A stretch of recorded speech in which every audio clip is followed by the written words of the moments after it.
Welcome to the SoCal Classic Car Podcast, the exclusive place for coverage of car culture in Southern California and the personalities that drive it. I'm your co-host, Big J Marash.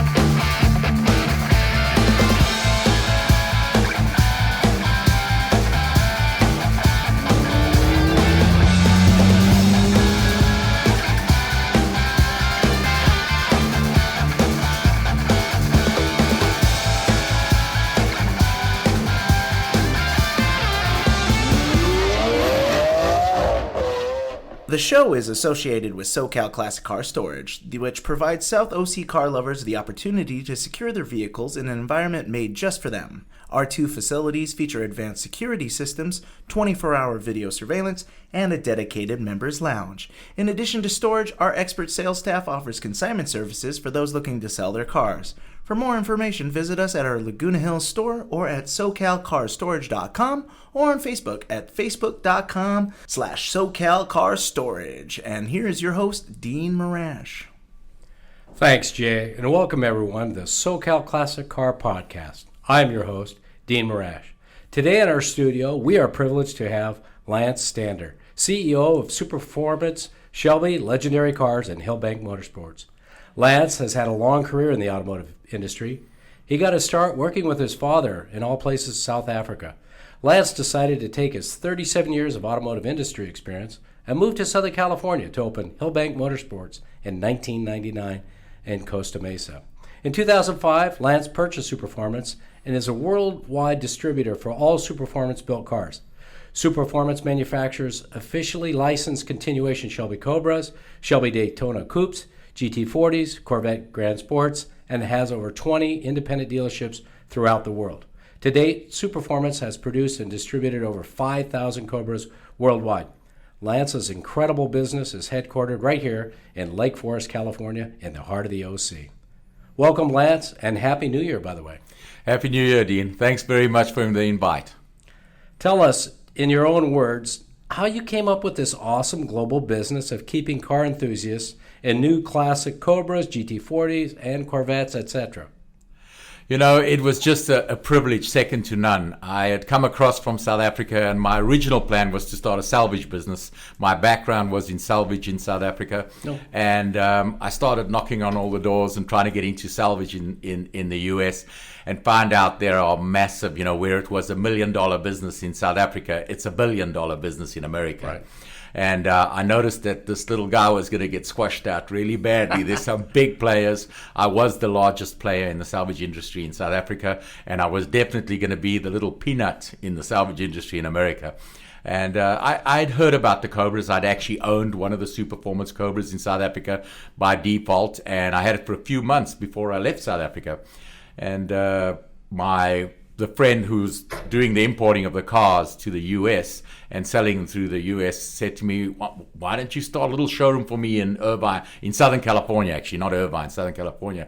And I said, no, I'm not interested. There's no way I'm doing plastic cars, that's not going to happen. And so I carried on trying to get the salvage business started, and my wife had started getting really bored being at home with 3 kids. Nothing she hated more than being at home with 3 kids.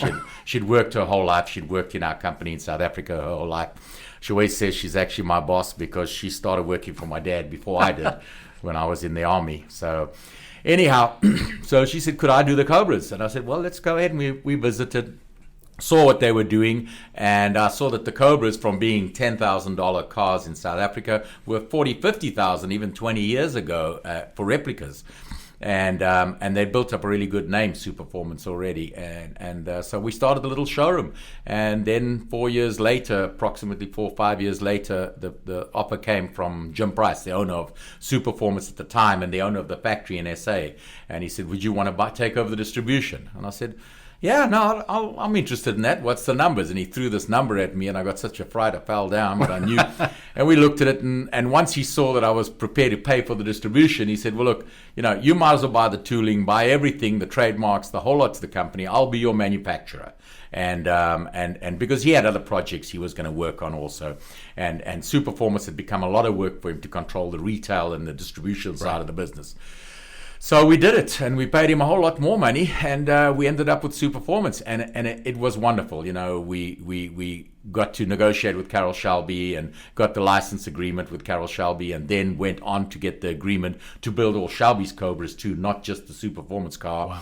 And that was all exciting, and it just developed from there. But as you probably know, and the 2008-2009 economy caught us out. And that was a bit of a shocker. I bet. Yeah. So let me get this straight. You have responsibility for distribution not only across the United States but worldwide. Plus, you own Superformance.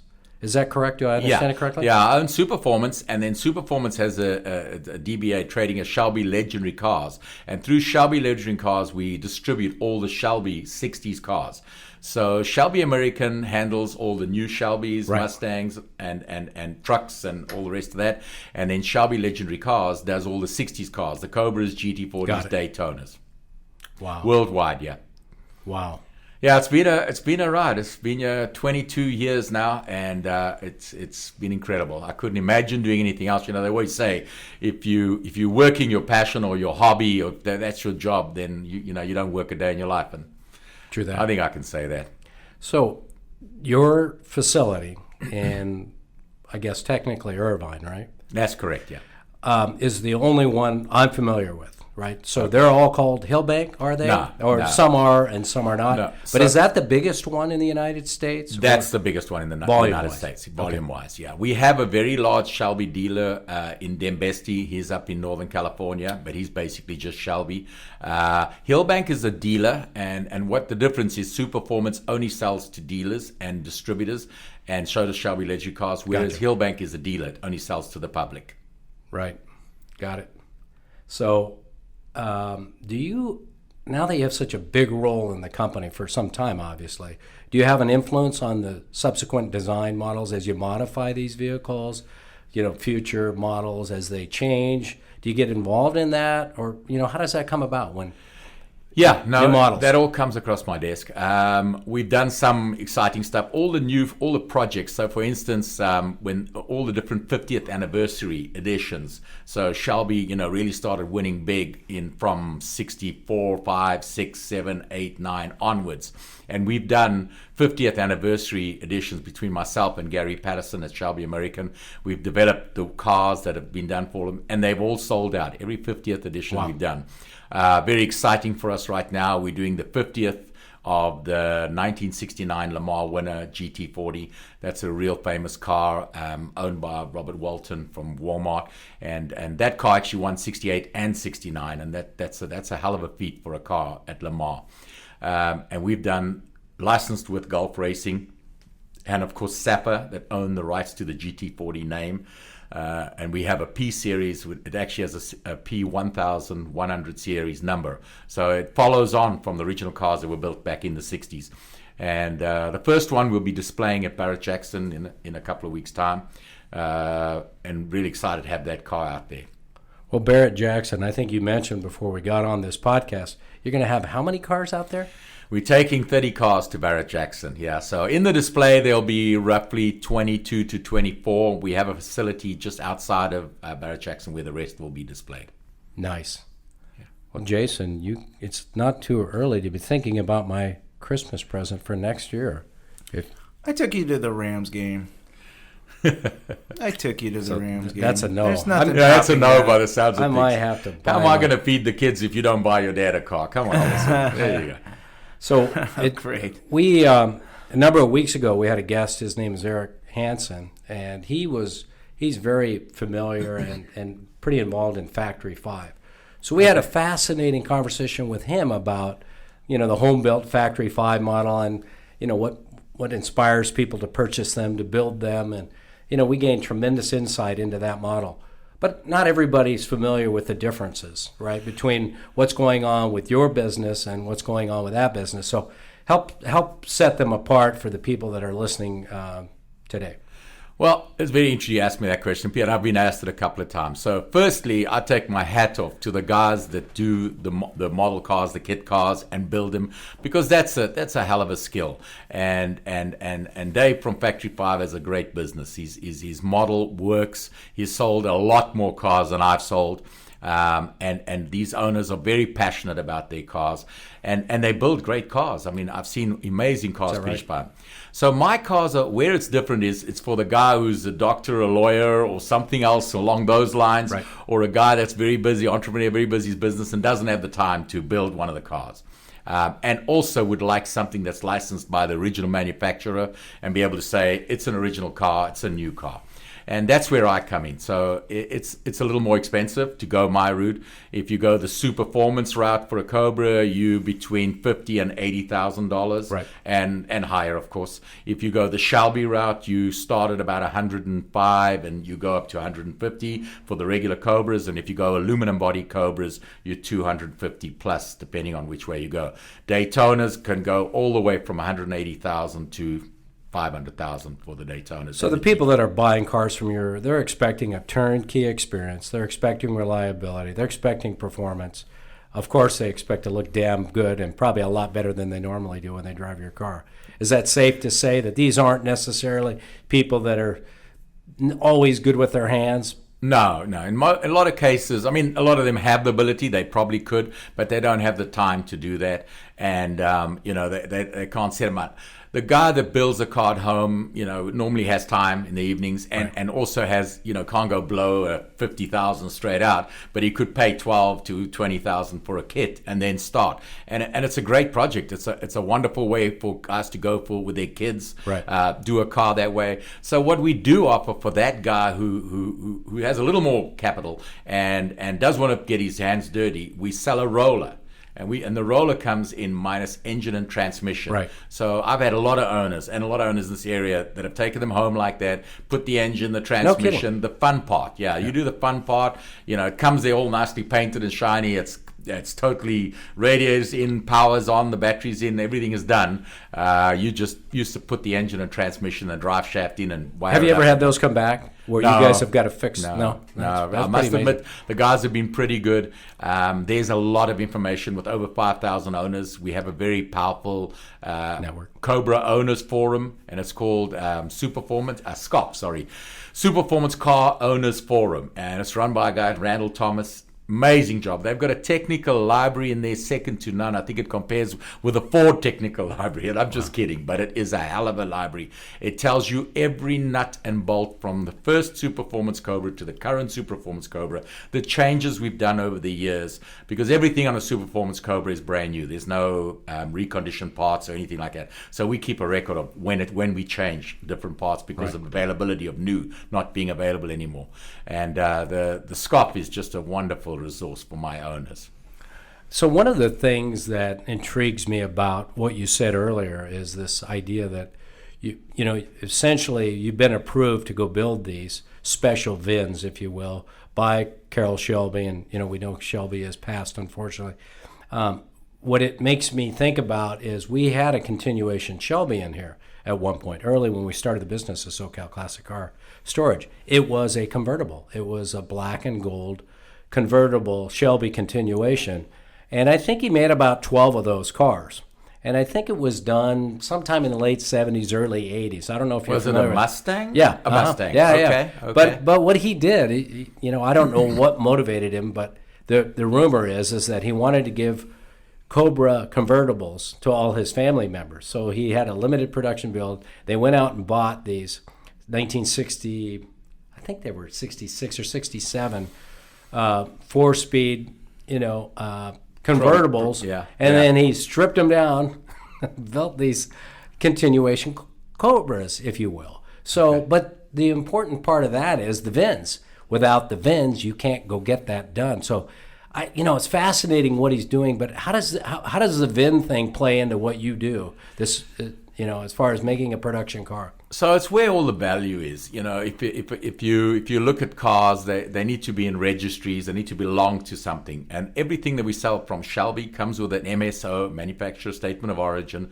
from Shelby. It'll have a CSX number, and CSX stands for Carroll Shelby Export. Those numbers will be registered in the World Shelby Registry. Okay. So, you know, it makes the car real.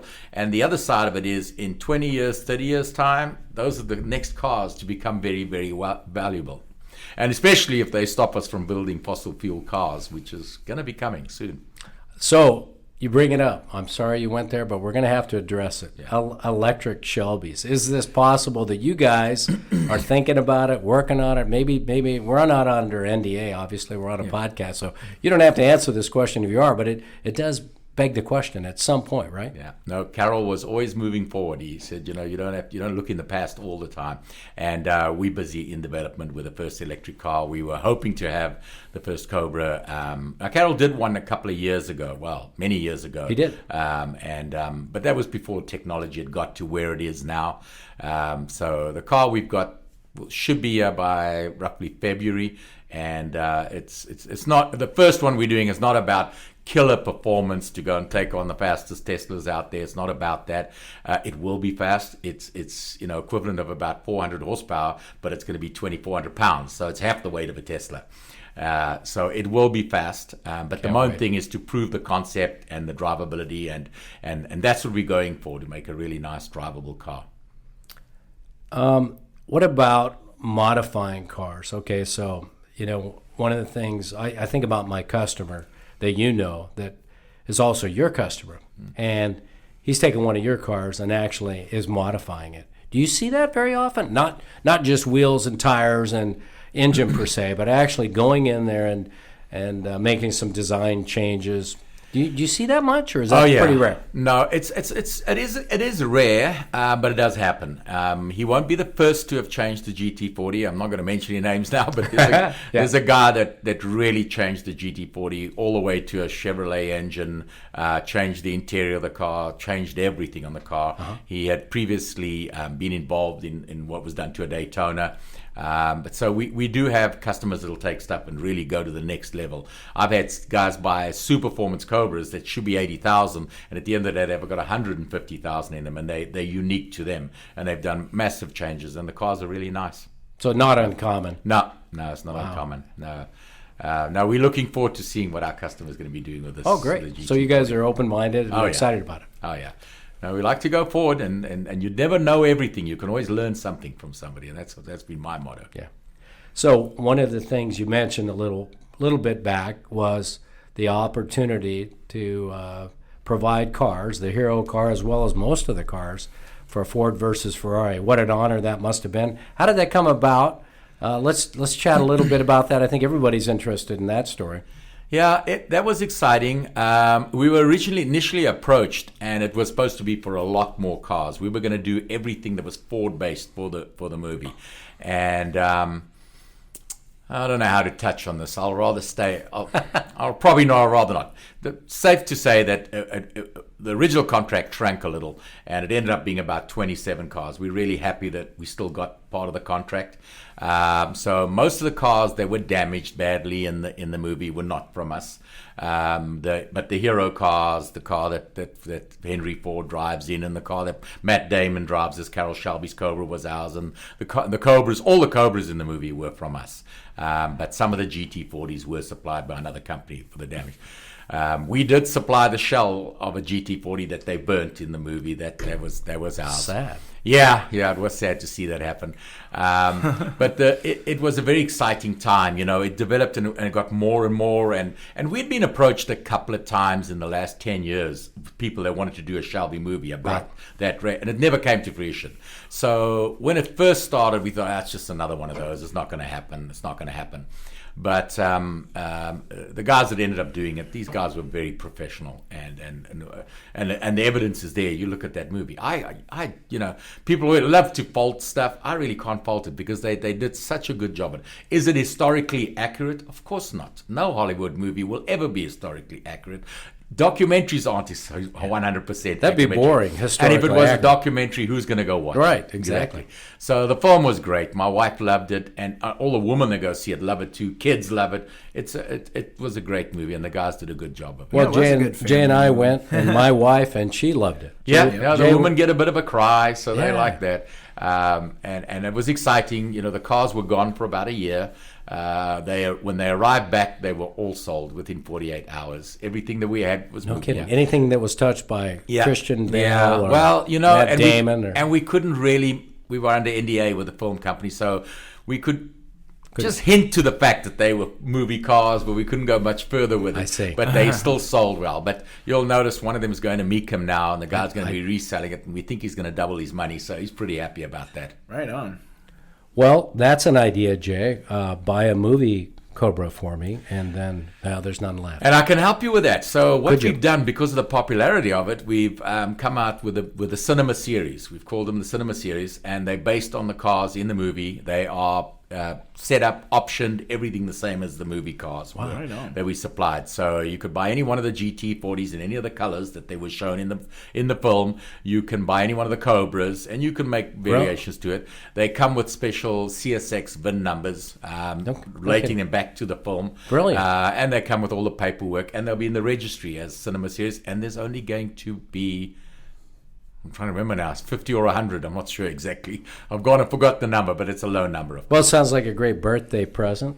It's Yeah. a great idea. Not with what I get paid here. Are you kidding? Okay, yes, tough times. Times are tough. So, did you meet Matt Damon? Did you meet Christian Bale? Did you meet the producer? I think I saw some social media posts where you on the red carpet with your wife and your family. And so, tell us about going to Hollywood. Yeah, that was a whole new experience. I did get to meet Matt Damon. We didn't get to talk a lot to him because the day I was up in Burbank, he was filming and they had a lot for him to do. But Right. he did come over and speak to us. Christian Bale was great. He wasn't actually filming that day, and he was there. And my son was a big Batman fan, so he got to speak to Christian nonstop. And Christian also wanted to know a lot about the car. They weren't familiar with Cobras. It's not something they knew about. Yeah. So Ashton spent a lot of time explaining all the differences and how everything works, and he was in and out the car with him a whole lot of time. But Christian was a really nice guy, down to earth, and had a lot of time. And I got a whole lot of respect. I saw, the day we were there, they were filming in a studio in Burbank, and it had to be 100+ degrees in that studio. It was so hot. And here's Matt Damon with jacket on and coat and big hat, and he's having to work constantly. And I was sweating there, sitting with a cool shirt on. So they have to work also. They have some parts of their life is tough when it comes to that filming. That's I don't for know. sure. I don't know, but I think every business is hard work. Yeah. But most people walk into our business and ask us the question, "What do you guys do all day?" Yeah. Right? But I think it's because we enjoy it so much and we love it, and it's our passion. Apparently we're making it look easy. Yeah.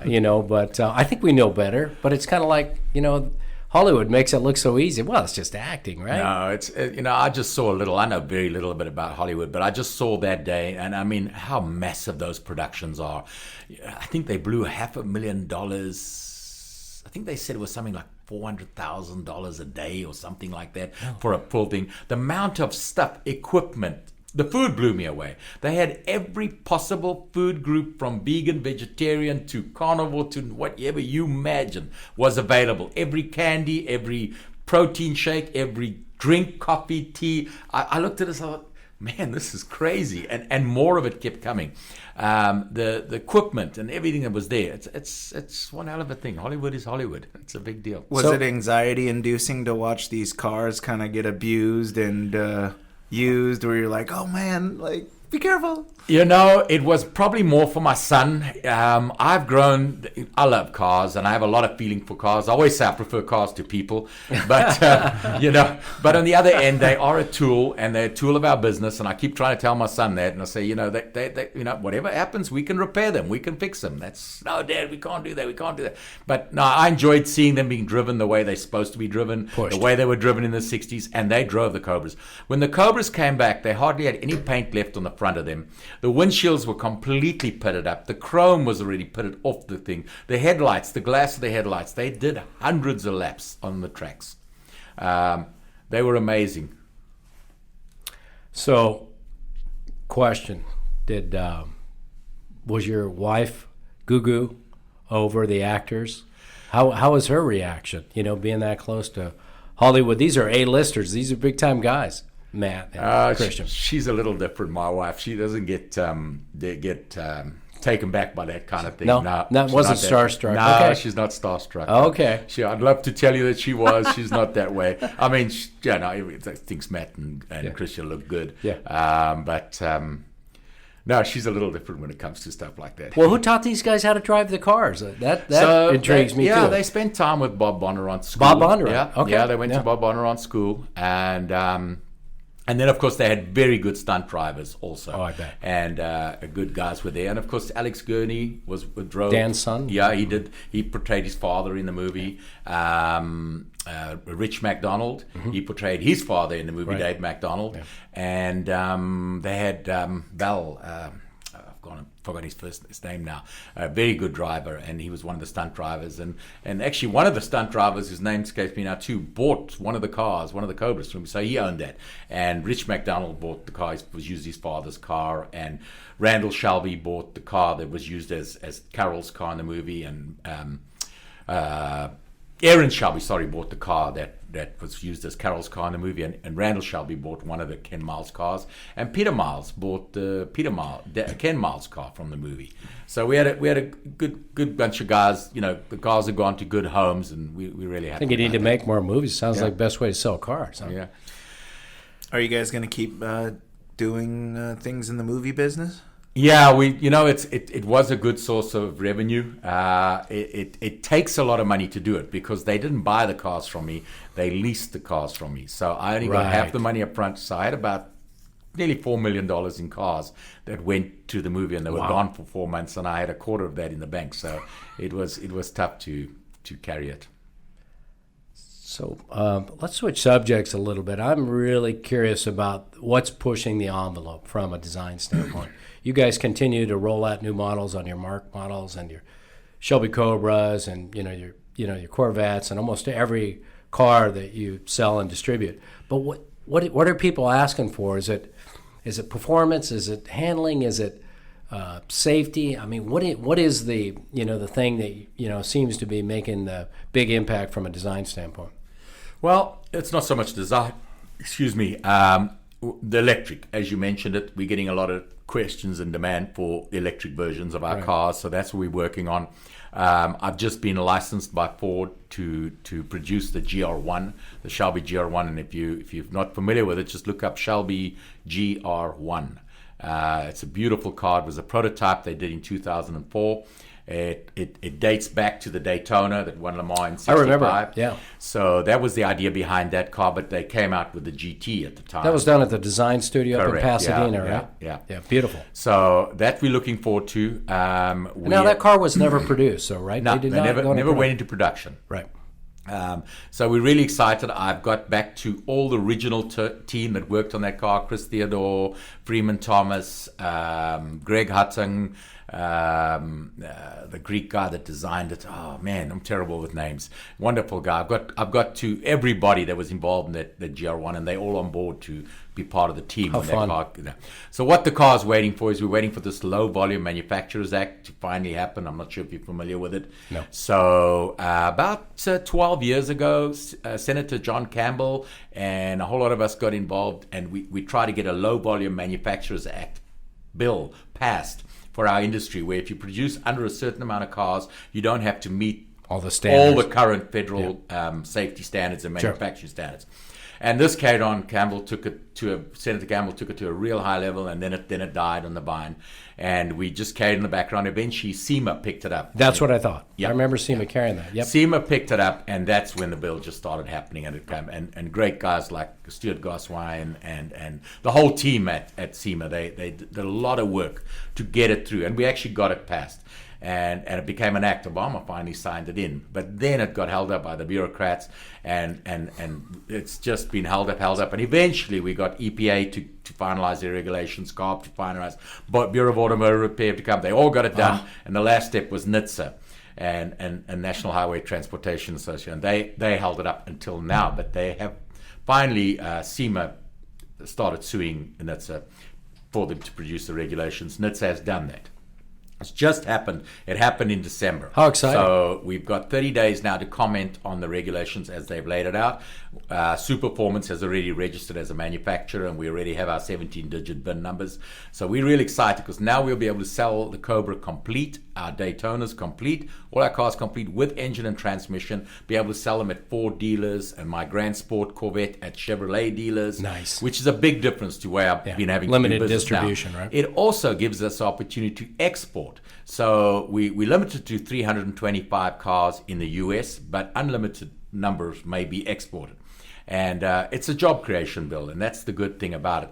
My company, I started gearing up when I thought it was going to happen 3 years ago, and I actually bought nearly 140 cars in inventory. When I looked again, I was in serious trouble because I had all this inventory, and they never came through. And so we suffered through. A lot of other guys, smaller manufacturers and car builders, also did the similar thing to me, and financed themselves to the hilt to be ready for low volume, and then it never came through. Well, you just walked us through Tucker's story. No wonder why he only built 50 of those fabulous machines, or whatever he built. It's just the regulations, the government. They just it's hard to make money with that kind of insanity.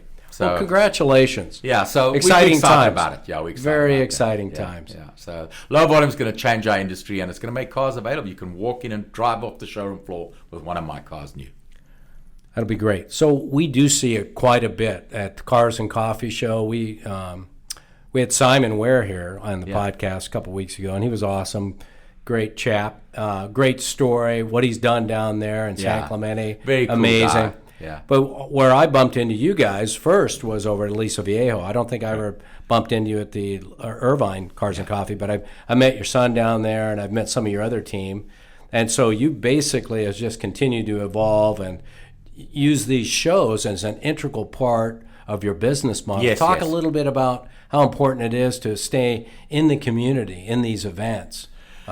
Well, it's very important, but apart from that's my fun, It's my release. I love going. Everybody says, well, what do? You go every Saturday. I say we meet the same guys and tell the same stories over and over with a little more exaggeration each time. That's all. Embellishment. And we've had a great time, and they're very important. Now they are important. When we've got new models, we'll definitely show them there. Ford Motor Company, General Motors, all the big companies bring their latest cars and even their prototypes. They'll bring them to these events to see how the reaction of the public.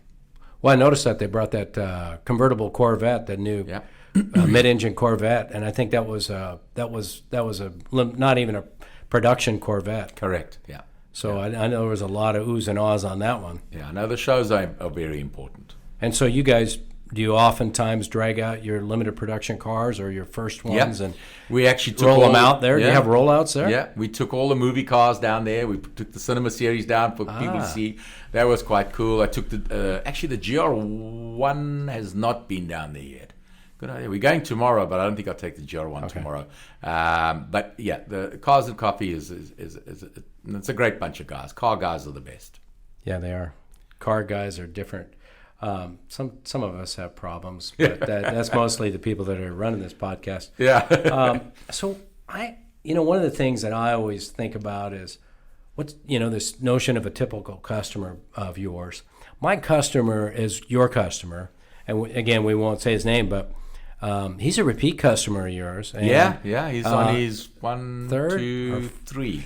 third car. And I'm just curious, is this pretty common where people keep coming back, and maybe they want another car in their stable, or they get very common. I've got one customer who's now also become a very good friend of mine, and we've traveled overseas together on vacations. I think he owns 13 of my cars now. 13. And whenever we get something new, every one he has got, each one of the Sebring editions. He's got a Mark 1 GT, a Mark 2 GT40. He's got a Grand Sport.